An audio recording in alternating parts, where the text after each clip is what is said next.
Perkenalkan, nama saya Marvelis Arsina, mahasiswa Politeknik Negeri Ambon dengan NIM 1321134029, jurusan Administrasi Niaga, Program Studi Administrasi Bisnis Terapan.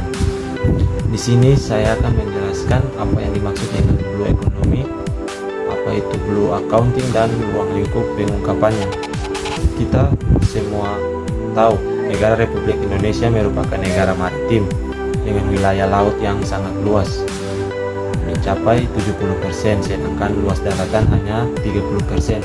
Indonesia memiliki lebih dari 17.000 pulau dengan garis pantai lebih dari 99.000 km. Hal tersebut membuat Indonesia menjadi negara yang memiliki potensi besar di sektor pariwisata, kelautan, dan perikanan yang mengembangkan perekonomian negara. Letak geografis inilah menjadi faktor yang sangat kondusif dalam implementasi Blue Economy. Blue Economy sendiri merupakan kegiatan yang pro ekosistem. Dalam konsep Blue Economy inilah menjadi fokus penting dalam menangani limbah hasil dari kegiatan perikanan, pariwisata maupun aktivitas pemanfaatan laut yang harus berada dalam kondisi yang tidak mencemari lingkungan, tanah maupun perairan umum, baik limbah kimia maupun limbah organik yang secara langsung maupun tidak langsung karena dapat berpengaruh pada habitat biota laut dan kehidupan ekosistem bawah laut. Oleh sebab itu, konsep Blue Economic terintegritas dengan program industrialisasi perikanan dan pariwisata. Implementasi Blue Economic bertujuan menciptakan biota laut yang berkelanjutan, mengurangi risiko bencana di wilayah pesisir, serta adaptasi dalam perubahan iklim.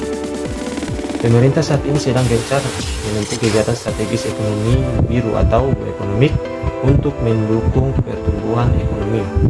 Salah satu wilayah yang terkenal keindahan kawasan perairannya di Indonesia adalah Maluku yang memiliki karakteristik kepulauan. Luas daratannya kurang lebih 7% dan luas lautannya mencapai 92,4%. Hal tersebut itulah yang menjadi peran penting untuk mensukseskan program-program pemerintah, termasuk rencana pembangunan jangka menengah sektor kelautan dan perikanan yang dimulai sejak tahun 2019 sampai nantinya 2025 tentang Blue Economy. Implementasi prinsip-prinsip Blue Economy yang diturunkan dalam konsep Blue Accounting yang berorientasi untuk mengkaji dan mengurai model Blue Accounting pada setiap entitas baik profit maupun non-profit untuk menjadi poros maritim Indonesia. Dari gambaran di atas, saya akan jelaskan yang pertama tentang ruang lingkup Blue Accounting.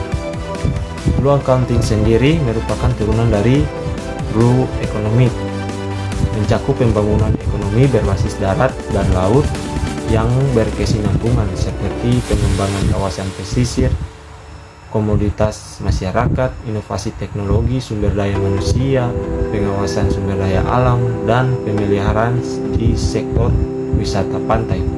Berdasarkan rencana pembangunan jangka menengah sektor kelautan dan perikanan, maka implementasi Blue Accounting harus menjadi kesadaran semua pihak agar sektor pariwisata dan perikanan yang merupakan unggulan Provinsi Maluku terus terjaga kelestariannya serta berdampak terhadap pendapatan asli daerah dan peningkatan kesejahteraan masyarakat secara berkesinambungan.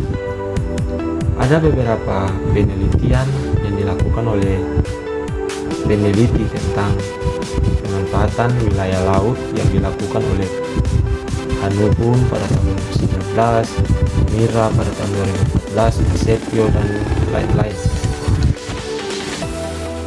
Dari beberapa kesimpulan itulah dapat disimpulkan bahwa minimnya kesadaran masyarakat dalam menjaga lingkungan laut dan mengelola limbah dan sampah sehingga mengancam keterlangsungan sektor wisata, pantai, dan hayati laut dalam jangka panjang. Hal tersebut dikarenakan kurangnya sarana-prasarana yang menunjang.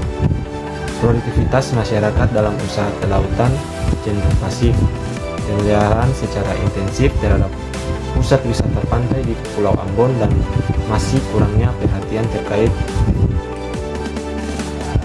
ini berarti blue accounting belum ditangani dengan baik, dan penyebabnya bisa menyebabkan hingga saat ini belum ada riset yang dilakukan di Provinsi Maluku.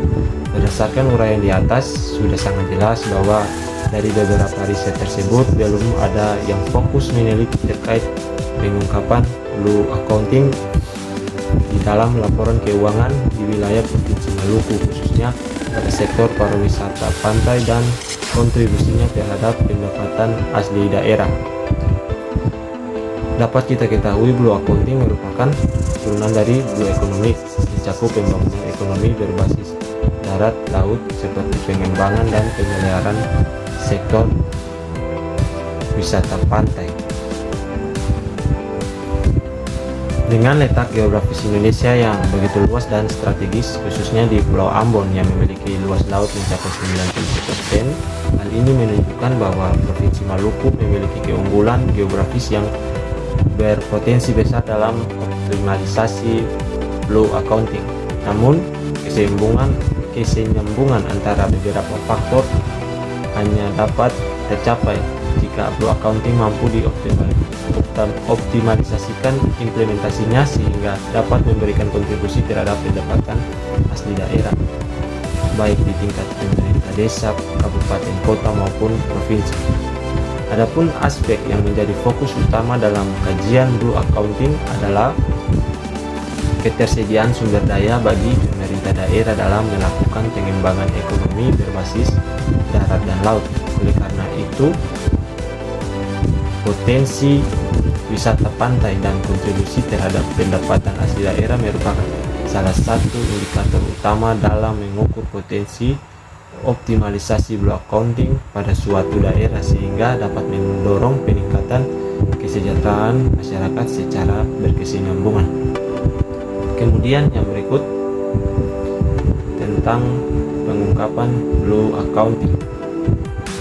Pengungkapan blue accounting dalam laporan keuangan dapat diperlukan sama dengan biaya yang dicantumkan di dalam laporan laba rugi. Seharusnya badan usaha atau komunitas yang mengelola usaha pusat wisata dan perikanan melaporkan biaya blue accounting yang dikeluarkan kepada pemerintah daerah sebagai wujud implementasi blue accounting. Hal inilah yang seharusnya diatur dalam peraturan daerah dan peraturan desa sesuai wewenang masing-masing. Pengungkapan blue accounting dimulai dari pencatatan pada jurnal umum. Biaya-biaya yang dikeluarkan sesuai prinsip blue accounting diakui sebagai biaya blue accounting. Misalnya, pencatatan dalam jurnal umum biaya blue accounting, posisi debit pada akun kas posisi kredit jika dilakukan secara tunai. Adapun biaya di depresiasi suatu aset tetap yang merupakan sarana dan prasarana untuk implementasi blue accounting diakui sebagai akun biaya blue accounting. Misalnya pencatatan dalam jurnal umum akun biaya blue accounting di posisi debit pada akun akumulasi depresiasi peralatan di posisi kredit, sehingga pencatatan jurnal umum dapat berdampak terhadap laporan laba rugi suatu unit bisnis yang bergerak di sektor pariwisata dan sektor perikanan, baik yang dikelola oleh pemerintah daerah maupun yang dikelola oleh pihak swasta. Kemudian kita harus pahami apa itu akun biaya. Akun biaya merupakan akun temporer yang berarti akun sementara dan akan ditutup setiap akhir periode dalam suatu akuntansi. Oleh karena itu, perlu adanya pengakuan blue accounting di posisi aset pada neraca dapat dicantumkan pada akuntansi akumulasi depresiasi peralatan yang digunakan untuk implementasi prinsip blue accounting, karena financial statement merupakan instrumen yang sangat penting bagi pihak internal dan eksternal dalam mengambil keputusan sesuai kepentingan masing-masing. Hal ini menjadi faktor utama Wajibnya financial statement memberikan gambaran komprehensif aktivitas yang dilakukan suatu entitas bisnis maupun non-bisnis, termasuk implementasi prinsip dua accounting. Teman-teman, demikian materi yang dapat saya sampaikan di saat ini. Sekian dan terima kasih.